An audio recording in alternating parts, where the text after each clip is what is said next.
going on, everyone? Chris from Pickdawgz.com here with the Wraparound. We're going to be breaking down the NHL action going down on Saturday, December 7th, 2024.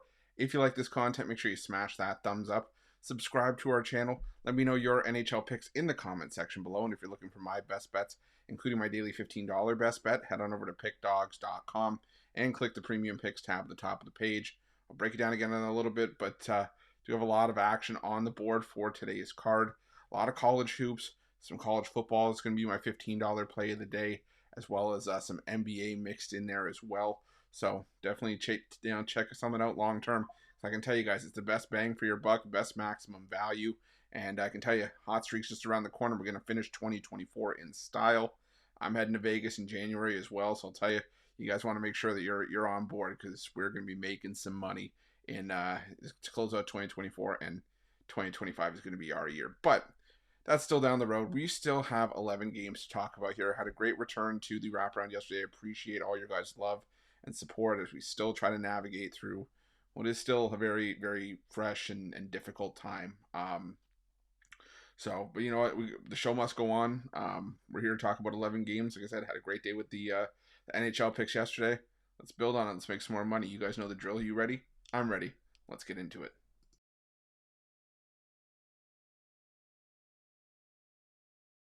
Our first game takes us to the Key Bank Center, where the Buffalo Sabres take on the Utah Hockey Club. And, for me in this game, to me, I think you're really splitting hairs if you try to pick a side in this one, which is probably why I'm going to lean towards the Utah Hockey Club in this one. Utah, still a respectable 6-6-2 on the road this season. Buffalo's almost got a similar record at home. And last time we saw Utah on the road, they shut out the Vegas Golden Knights 6-0. They've won 3 of their last 4 games away from home, and that's been against some decent competition as well. They beat the Pittsburgh Penguins. They were right in their nip and tuck against the Toronto Maple Leafs, as well as beating Vegas. They were competitive against Boston. The Buffalo Sabres, losers of 5 in a row right now, just cannot get out of their own way. They have a losing record at home this season. I'm going to take a shot here on the plus money with the Utah Hockey Club at plus 115.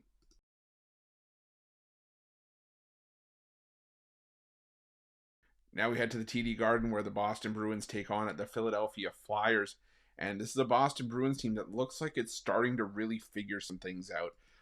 There was the concern for me early on in the season, well, would Boston be able to live up to, the expectation of past seasons? And Philadelphia's been a team that's been able to provide some value as well. They are a 500 team on the road, and they've won 4 of their last 6. But Boston historically has been a strong team at home, and I just trust the goaltending for Boston a little bit more right now than I trust Philadelphia's. I think Boston firing on all cylinders right now. I think they get the job done here. So I'm going to lean towards Boston here at minus 160. They also have the head-to-head matchup against the Flyers. They've won 8 of the last 10 head-to-head between these two, including a 3-0 shutout earlier this season. I know Philly won the first meeting in Boston back on October 29th, but I think Boston gets their revenge at home here. I'm going to take Boston at minus 1.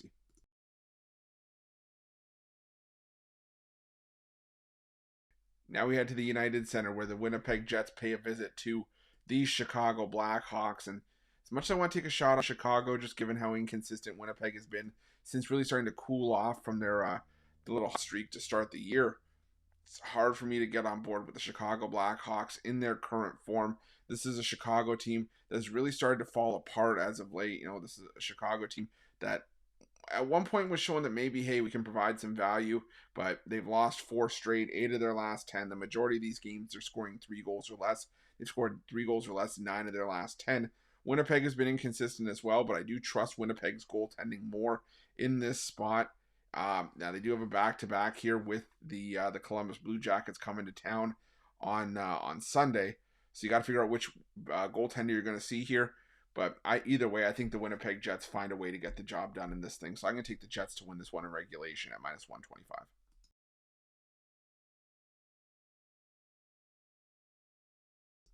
Next, we head to this matchup from the UBS Arena, where the New York Islanders take on the Carolina Hurricanes. And, the New York Islanders, a team that I haven't necessarily been all that keen on lately, mainly because of the fact that they're still scoring just 2.48 goals per game this season. And the Carolina Hurricanes, they do have one of the better goaltending rooms in the NHL, whether it's the likes of, Peter Kochetkov, Spencer Martin, Yannick Peretz has been called in. in an emergency role as well as of late. Frederick Anderson, I'm sure when he gets healthy, he'll be able to contribute as well. But this for me is a spot where I think I want to take a shot on the New York Islanders. I kind of was leaning towards the Hurricanes at first, but then it jumped out to me. Islanders right now are in a playoff revenge spot in this matchup.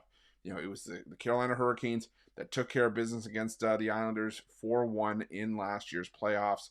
And I think that the Islanders can get some revenge in this one. This was an Islanders team that went toe-to-toe with the Islanders in the regular season. They split the 4 meetings in the regular season before Carolina took care of business in the playoffs. But I think that this could be a spot for the Islanders to bounce back and get some revenge. So give me the Islanders here plus 1.5 as well as a sprinkle on the money line at plus 150.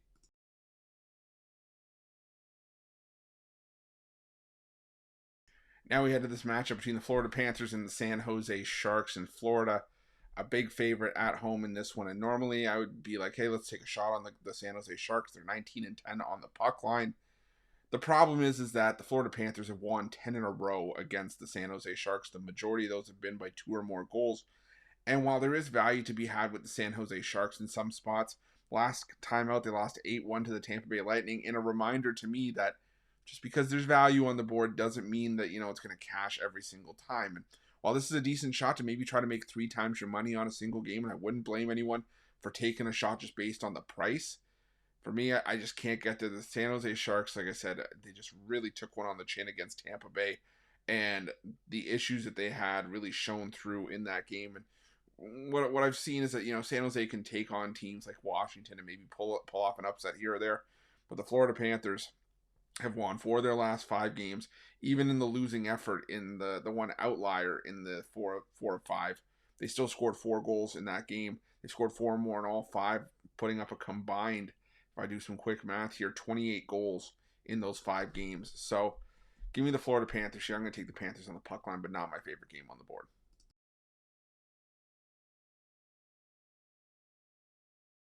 Next, we head to Little Caesars Arena, where the Detroit Red Wings play host to the Colorado Avalanche. And I wish I could get there with Detroit. You're going to hear me say that maybe a few times in this wraparound. But Detroit, on a 4-game losing streak right now. Now, granted, they have been competitive in a lot of those games. They've actually played 5 straight 1-goal games and 8 1-goal games in their last 9. So you have to think that at some point the tide is going to turn for the Detroit Red Wings. But I don't think it's here. I just think on paper the Colorado Avalanche are the more talented team with at least for me the slightly more trustworthy goaltending. The move for Scott Wedgwood was a bit of a head scratcher for Colorado, trading away Justice Anunin. He was playing really well, but I still think that Colorado has enough in the tank offensively to fire past Detroit here. I'm going to take the Avalanche to win this one in regulation, but another one where I'm just kind of iffy on if I'm going to bet it or not. So lean towards the Avs in regulation.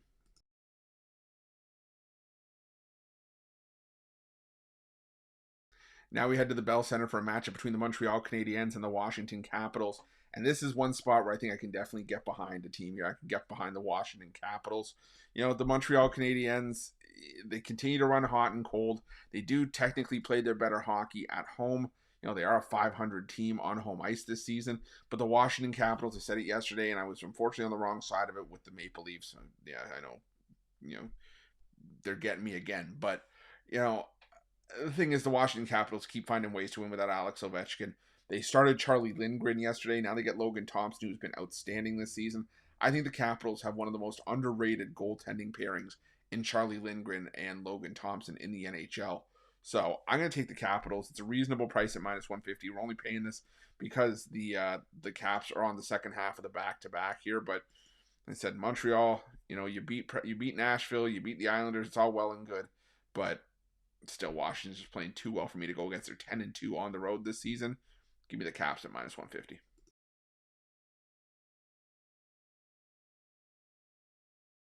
Speaking of those Maple Leafs, they're headed to the PPG Paints Arena to take on the Pittsburgh Penguins. And just when I said I couldn't, deal with the Maple Leafs breaking my heart once again, well, fool me once, shame on you. Fool me twice, shame on me. I'm going back to the Leafs here. The Penguins had their chance to get off my do not bet list yesterday. When they played the New York Rangers, they had won 4 in a row. I'm not going to, give them too much heck for losing to the Rangers, but still not off the list yet. And, the Leafs are the most susceptible on the road. And they've had, issues on the back-to-back in times in the past. And, now it's going to be Joseph Wall that likely gets the start here. So if Pittsburgh can break through here, again, we'll have that discussion. But just knowing what I know about Pittsburgh and just how they continue to disappoint on a night-to-night basis, I feel a lot more comfortable with the Leafs in their situation, even on a back-to-back. So give me the Toronto Maple Leafs here at -160.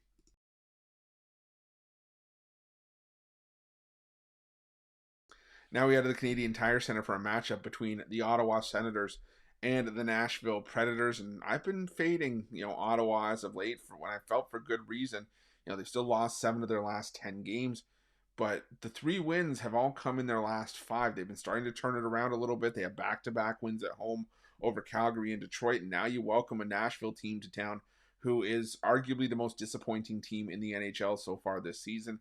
They've lost 6 straight and 8 of their last 10. In all those losses, they've been held to 2 goals or less, and it's just not working for Nashville right now. I have a feeling the coaching staff is on the hot seat, and we could see some more changes made in the coming weeks if the Predators continue to play like this.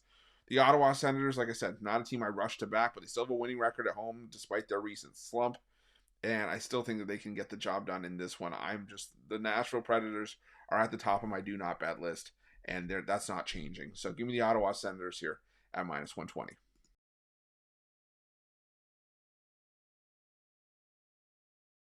Now we head to the Crypto.com arena where the Los Angeles Kings take on the Minnesota Wild.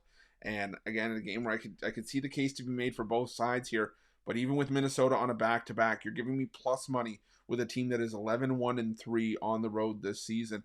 I know the Kings have won 4 straight. They're 9-2-1 at home, and they've beaten some solid teams at home, the likes of the Winnipeg Jets and the Dallas Stars over this win streak. But the Minnesota Wild, they've won 5 in a row and 7 of 9. They've been picking up wins on the road left and right. They've won 4 of their last 5 on the road. I'm going to take the value here with what I feel is the better team, getting plus money in what should be a bit of a coin flip spot. So give me the Wild here at +120.